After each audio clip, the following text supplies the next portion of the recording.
Le Premier ministre, Messieurs les anciens présidents de la République et anciens chefs d'État, Messieurs les membres du Conseil national pour la sauvegarde de la patrie CNSP, Monsieur le Président de la Cour d'État, Mesdames et Messieurs les membres du gouvernement, Messieurs les ministres, chefs de délégation des pays de la Confédération AES, Messieurs les anciens présidents de l'Assemblée nationale et anciens premiers ministres, Monsieur le grand chancelier des ordres nationaux, Mesdames et Messieurs les chefs des missions diplomatiques et consulaires et représentants des organisations internationales. Monsieur le Président, Mesdames et Messieurs, les membres de la Commission nationale chargée de diriger les travaux des Assises nationales. Monsieur le Président, Mesdames et Messieurs, les membres du comité technique chargé de l'organisation des Assises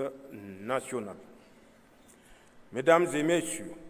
les secrétaires généraux des ministères et institutions de la République, Messieurs les gouverneurs des régions, Monsieur le gouverneur de Niamey, Monsieur l'administrateur délégué de la ville de Niamey, honorables chefs traditionnels, respectés leaders religieux, Mesdames et Messieurs, les représentants des organisations socio-professionnelles et des structures de la société civile, distingués invités, Mesdames et Messieurs, mes chers compatriotes, il vous souviendra que lors de la cérémonie de clôture de nos assises nationales le 20 février 2025, dans cette même salle, je me suis engagé, après avoir pris connaissance de quelques-unes des recommandations fortes formulées par les participants à cette importante rencontre, à jouer pleinement ma partition en posant en ce qui me concerne les actes nécessaires pour leur donner une traduction concrète. En cela, j'entends accomplir mon devoir avec la claire conscience des intérêts supérieurs bien compris du Niger. Mesdames et Messieurs, la présente cérémonie qui nous réunit aujourd'hui manifeste donc de cette volonté. Il s'agit en effet de procéder à la solennité que cela requiert à la signature du décret portant promulgation de notre charte de la refondation, couplée à la cérémonie de ma promotion au grade de général d'armée. Mesdames et Messieurs, mes chers compatriotes, s'agissant de la promotion au grade de général d'armée, permettez-moi de dire que je reçois cette distinction avec beaucoup d'humilité et de reconnaissance envers le Niger et son peuple. Car je mesure que cela implique en termes non seulement des responsabilités dans notre grande famille des forces de défense et de sécurité, mais également d'encouragement à persévérer dans l'accomplissement de ma mission au service du Niger avec le soutien de tous les Nigériens. Soyez-en tous remerciés et sachez que je tâcherai d'être à la hauteur de la confiance ainsi placée en moi. Nigériennes, Nigériens, mes chers compatriotes, s'agissant de la promulgation de notre charte de la refondation, nous mesurons tous l'importance de cet acte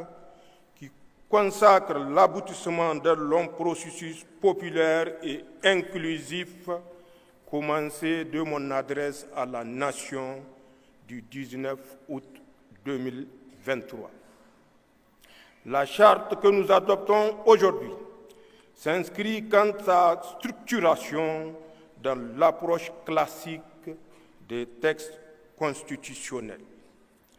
Elle organise les pouvoirs publics et pose les principes et valeurs de la refondation de notre République. Mais c'est véritablement dans son contenu que la charte innove. En effet,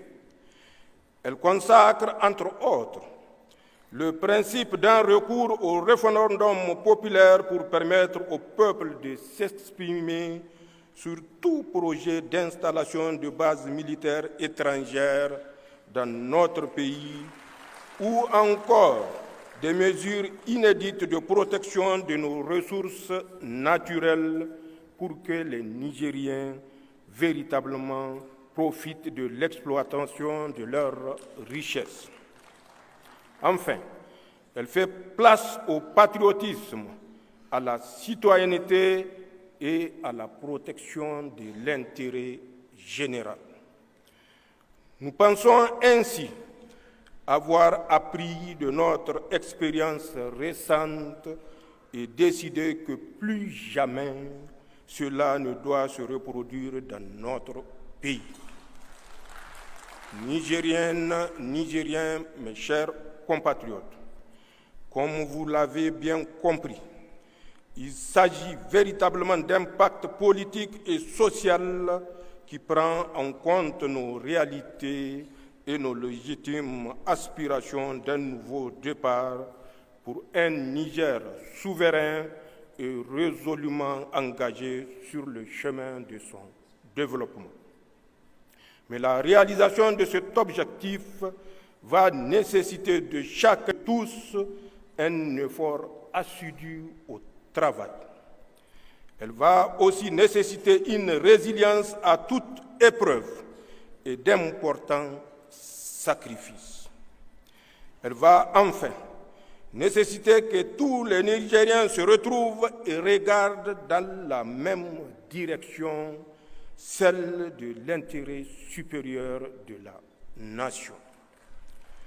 Nigériennes, Nigériens, mes chers compatriotes, c'est ainsi que lors de la remise du rapport final de nos assises, le lundi 10 mars 2025, j'avais évoqué la nécessité pour les Nigériens de pardonner et de se pardonner entre eux pour donc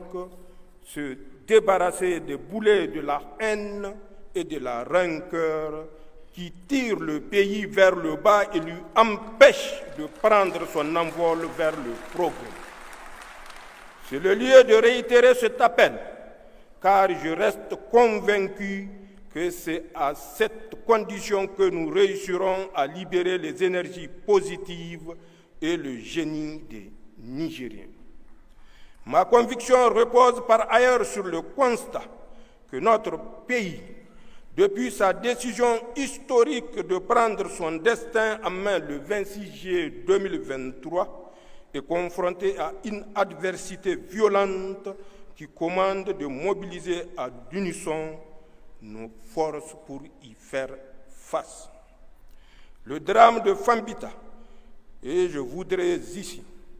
avoir une fois de plus une pensée pieuse pour nos martyrs lâchement assassinés alors qu'ils accomplissaient la prière de vendredi, donne une idée de l'adversité et des défis qui nous attendent, plutôt que de nous complaire dans des débats haineux qui divisent notre société. D'ailleurs, faudrait-il au besoin rappeler que le pardon et la réconciliation font bien partie des recommandations formulées par nos assises, mais surtout de notre religion, particulièrement en ce mois béni de Ramadan. Nigériennes, Nigériens, mes chers compatriotes, je voudrais, à ce stade de mon propos, rassurer tous nos compatriotes que le pardon et la réconciliation auxquels nous appelons ne peuvent s'opposer à l'aspiration ou aux aspirations légitimes des Nigériens à la justice. Les deux approches sont plutôt nécessairement conciliables. En effet, notre intime conviction est qu'il ne saurait y avoir véritablement pardon et réconciliation sans justice. De même qu'aucune action humaine ne pourrait suffire pour réparer toutes les injustices subies par les Nigériens et du fait de nos égoïsmes, de la mauvaise gestion de l'État et de l'ingérence de certaines puissances étrangères dans nos affaires intérieures. Ils trouveront alors certainement, dans leur foi en Dieu et notre projet commun,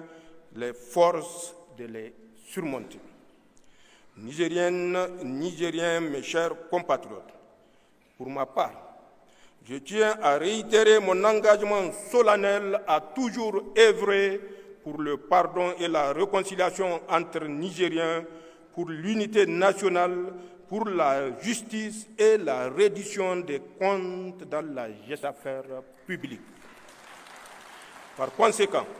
c'est le lieu de dire qu'il n'y aura, sous le régime du Conseil national pour la sauvegarde de la patrie, que j'ai l'honneur de présider, ni chasse aux sorcières, ni impunité,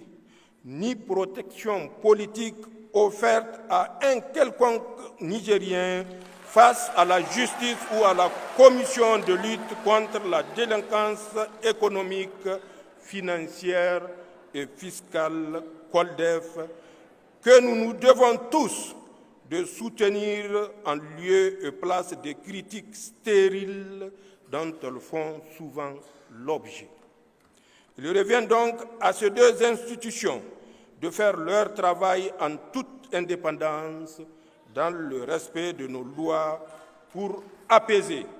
les cœurs des Nigériens, leur permettre de se réconcilier et d'aller toujours de l'avant. Le Conseil national pour la sauvegarde de la patrie et son gouvernement œuvreront dans ce sens. Ils sont au service du Niger et des Nigériens et le demeureront, Inch'Allah. Nigériennes, Nigériens, mes chers compatriotes, au terme de mon propos, je tiens une fois de plus à féliciter le comité d'organisation des assises, la commission chargée de diriger les travaux